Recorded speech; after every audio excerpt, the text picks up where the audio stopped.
Welcome back. We have all kinds of exciting guests today, and right now we have a New York Times best-selling author joining us this morning.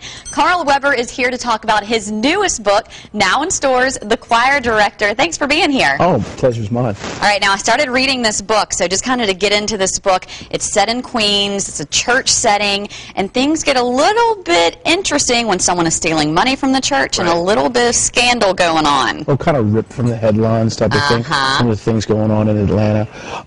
Basically what I've done is I've taken this fictitious town, and I've kind of brought my life into it and my church's life, and, you know, I don't know if I can go back to church on Sunday, but... No, I think you're good. I think you're good. We know this is not you. So basically you have this choir director that comes in, and he's basically having affairs in the church. Yeah, he has a lot of relationships, but he's there to save the church because the church is like just about bankrupt. And he's a great choir director. And he really has this, you know, charismatic personality, and everyone loves him. The problem is he's loving too many. Oh, so a little bit of sex and scandal going on in the church, also trying to find out who's stealing money from the church. Exactly. So he's kind of a good guy, but also maybe a little bit of bad when it comes to the ladies. He's the guy every woman wants and every man hates. Oh, all right. So this is going to be an interesting book. Now let's go back to when you first started writing, because some of your characters do repeat themselves, and some of the characters in this book are going to repeat themselves. Right, right. Bishop T.K. Wilson is like the bishop and the preacher in all of my novels. The books may not be church-related books, but in my town, the bishop is the bishop, and the UPS man is the UPS man.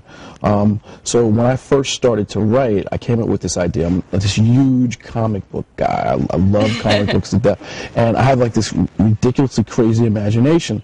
So kind of for me, when I write my books, it's kind of like I go back into my comic book thought process of how the stories continue each other. So I want to make everybody the same, but it's like, it doesn't matter if you're a man or a woman, you love my books. They're fast reads. They read like movies. I think that's the best way to say it.